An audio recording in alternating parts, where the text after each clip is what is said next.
Greetings, folks. All right, so today's topic is that of spiritual protection. And spiritual protection, there's a whole range of different types. So the person who asked this question, I'm going to presume you're referring to protection from negative energy, from negative people, psychic attack, as there are many different types of protection. Now, the method I'm going to recommend, the strongest form of protection that you can get is Akashic. Uh, Spiritual beings, negative beings, they have a fear of Akasha. Akasha regulates the matrices. It controls the magnetic fluid that binds their consciousness to their power. So in relation to us,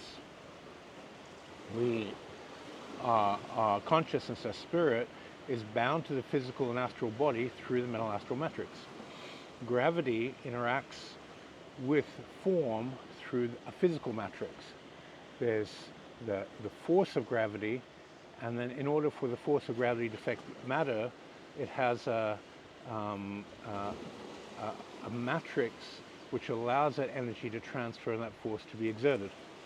And this physical matrix allows all form to interact with each other. The astral matrix allows the astral body to be attached to the physical. The mental matrix allows the mind to be attached to the astral and physical, and so forth. So these matrices or connectors are really the key to spiritual protection. So how do you cultivate Akasha? Well, there are many methods. I found the fastest method to induce Akashic trance within a student, for them to be able to pour breathe Akasha and start accumulating Akasha in their field, is a series of exercises which I use to teach the street transformations. So the first one is basically vital breathing. You learn the vitality of the body, and then you slow that vital energy down. So this is the first transformation. How do you affect its relationship to time? As you slow the energy down by doing the 4-cycle breath and the tuning the breath exercise, the energy moves from a vital state into an astral state, and the energy thickens and becomes more dense, because you're open in the astral space, which has got a different time continuum to the physical space, and the sensations are one of power, and the energy is slow. And Tai Chi form and exercises like Tai Chi are very good for cultivating that first transformation. The second transformation is releasing space. So you look at the amount of space you're occupying energetically, and then you release and open that space up. So you start this by doing the first transformation into the whole room that you're in. So you vital breathe into the room, and then you do the first transformation, astral breathe, slow the energy down into the room. And what happens is you're also increasing your mental space. So your mental power accumulates, and your relationship to being contained in the space of a physical body also changes. That means your astral senses start switching on, your intuitive ability starts switching on, and because you're less bound to your physical sense perceptions. From there, we move into paying attention to the stillness underneath the mind.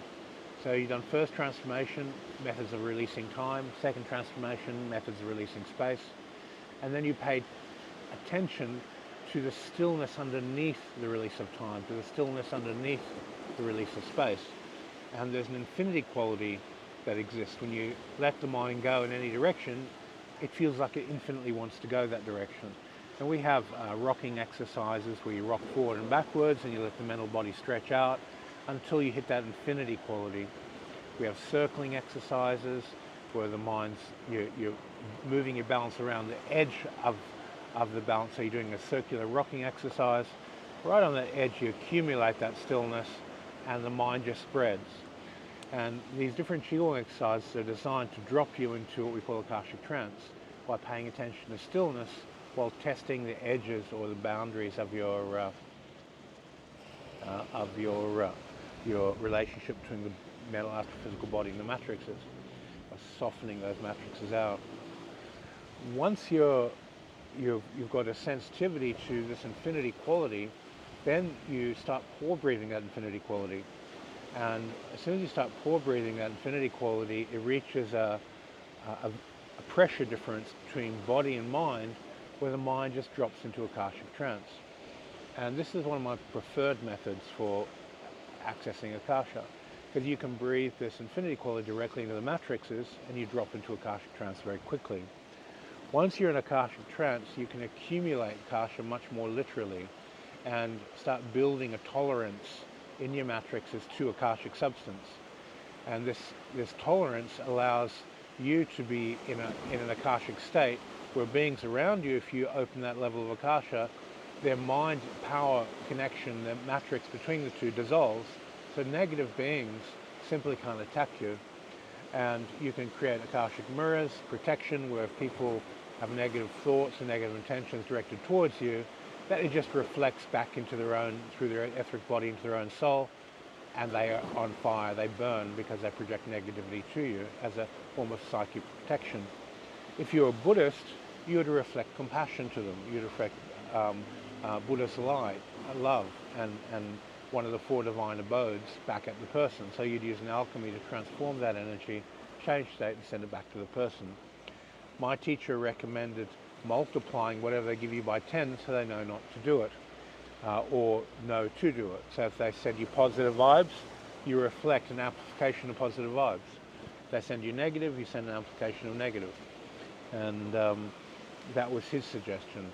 And you've got to follow your moral compass as to which you prefer. For myself, I just like to have a karmic mirror there, that whatever a person gives is what they get. That's very, very sensible. And when I'm doing a lot of Buddhist practice, I'll move that towards reflecting energy back into their path of light, so it amplifies their spiritual path. Whatever thought or energy they send, you transform that energy within them back into their higher self, and they move in a spiritual direction. But that does take more energy on your part to do. A karmic reflector simply takes resonance with the Akashic Lord of Judgment, so that resonance with the Lord of Judgment allows you to reflect any energy that's being sent at you. Okay, so as you travel this Akasha path, there's a few things that you want to really pay attention to, in that when you accumulate Akasha around you and negative beings are fearful of you, because as soon as they come near you, the matrix is dissolved, they lose their power, they get a sense of their immortality being threatened, because as soon as they disconnect from their power, their sense of self is threatened, their sense of continuity in their path is threatened, their control is threatened, so they stay away from you. There's a few side effects that happen within you. The first is that you lose attachment to the world. Your own mind is occupying more space, and it moves more into the spiritual lawfulness realm, where human laws, human expectations, the desire to have a normal job, the desire to take responsibility for family and community, all that disappears, because you're moving from the laws and expectations of the physical world to being in resonance to the laws and resonance and flow of the spiritual world. So your spiritual development becomes a priority, and as your spiritual development becomes a priority, the asceticism increases and your relationship to your physical environment changes. And depending on what your unconscious belief structures are, they may raise to the surface and validate themselves. And so people will, believe in Jesus Christ and meet God, and it'll be a reflection of their own unconscious coming forward as all their stuff bubbles up.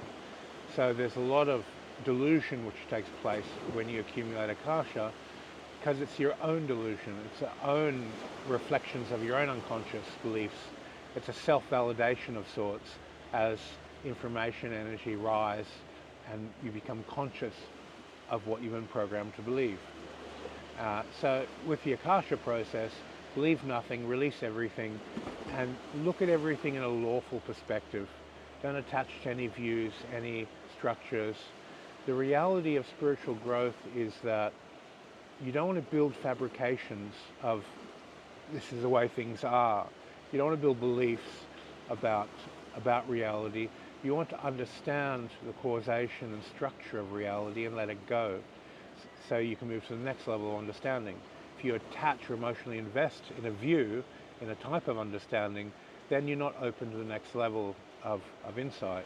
And there's all these levels of insight that you have potential to interact with. So my suggestion to you is to, whatever you believe, let's say here's a classic example.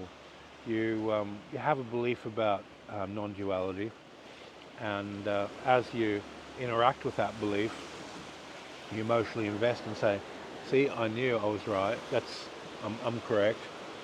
And then you start to compound emotions on the belief, versus you have an experience, you recognize something to be true, you demagnetize all your emotional investment in it, and then as you move forward, you'll get this automatic sense of, oh, there's more, there's deeper truths, there's deeper things to interact with. And one of the biggest dangers of the spiritual path is labeling. We seek to label what we know and understand to verify it. So let's say non-dual light is a classic one, white light. You read all this stuff on what it is. It's non-dual, it's unmanifest, it's a natural state. And as soon as you're in Akasha and you look at the fabric of your own mind and you see your mind's substance is glowing light, there's an automatic connection to all this other stuff that you've read. And all this other stuff that you've read may or may not be true. So you have an association of ideas. And this association of ideas will lead to half-truths. It'll lead to you being in a state of, oh, that's correct but not correct.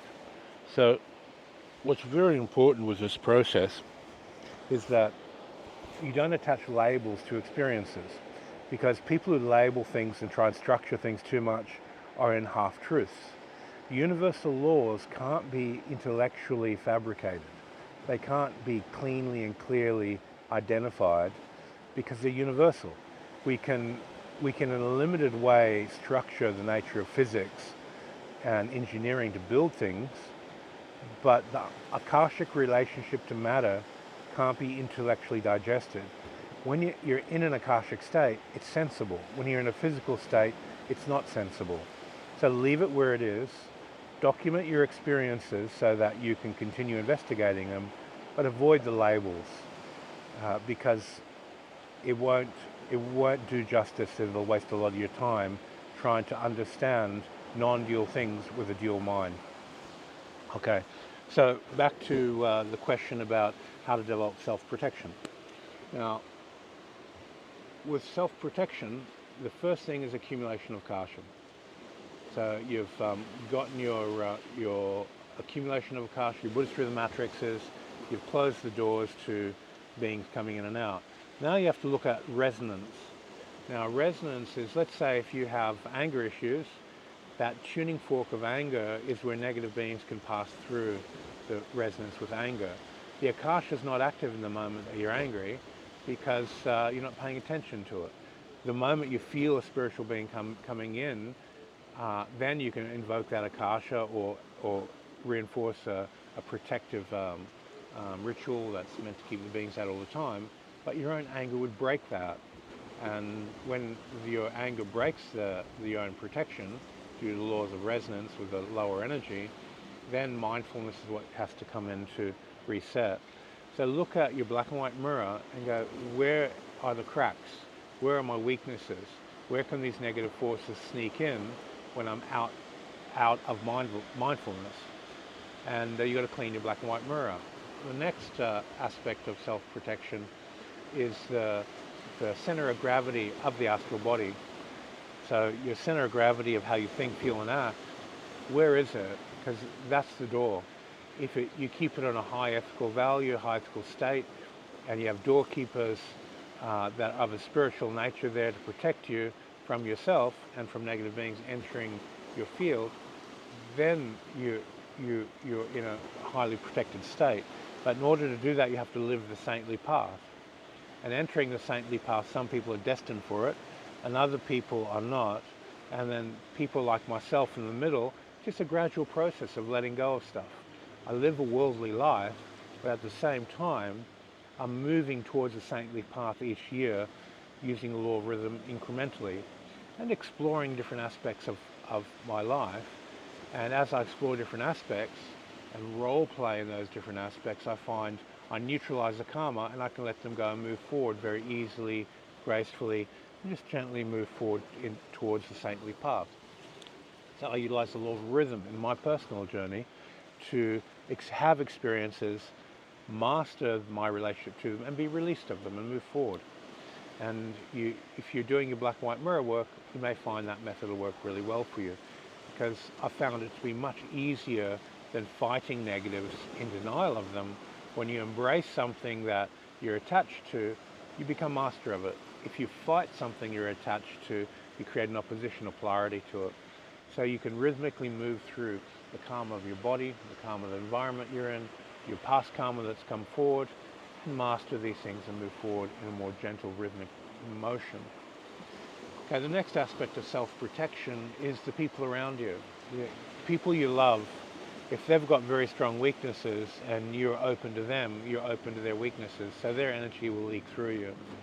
If you have ignorant people, judgmental people, trolls, people who are sending you hate mail, just cut yourself off from those people.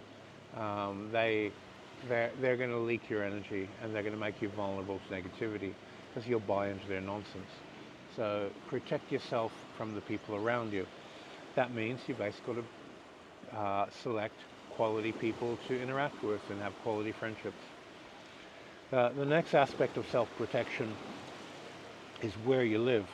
There's always going to be a city karma, and for spiritual self-protection in a city, you have to be in resonance with the city karma to live there and be synchronized to that environment, but you also need to protect yourself from that environment. So that can be a bit tricky as well. So as you engage in this idea of spiritual self-protection, you need to look at the environment you're in and how much effort and energy you need to be protected in that environment, not only physically protected, emotionally protected, spiritually protected, but to protect your destiny and karma. And then some city environments will consume you and trap you, and that's not good. So be careful about where you live, because it actually matters. If you live in a forest, the forest will consume you, it'll open you, and it'll entice spiritual development and evolution if it's a good, positive forest environment. So you can be consumed by good or you can be consumed by bad. It's kind of a choice. And that's a very important part of your self-protection. And then when you look at your spiritual brethren, the people that you take time with spiritually and who you practice with, you're connecting to them on a very deep level. So your spiritual protection switches off when you open a magic circle with a group. Ensure that group of people are of a high frequency. And it's noble to help people, but when you open yourself to people you help, you're making yourself vulnerable, and that's problematic. So you have to know when, how much you open to help people, and how protected you are when you help people, and how much vulnerability you're creating. Okay, so with this principle of spiritual self-protection, you'll get a sensitivity to resonance in the spiritual, resonance in the astral, resonance in the physical, and where the gaps are. Where can you be stronger? Where can you be more protected? Where can you purify and raise frequency more? And it's a gradual journey. I suggest you use the law of rhythm. Don't be too hard on yourself. Just move in the right direction and allow rhythmic pullbacks to happen. Don't let them pull back too far. When you take your will off a direction of movement, there'll be a natural rhythmic pullback. Acknowledge it, love it, and then move forward again. Okay, thanks for your time, and I hope this helps with that question, and I'll see you guys in the next video.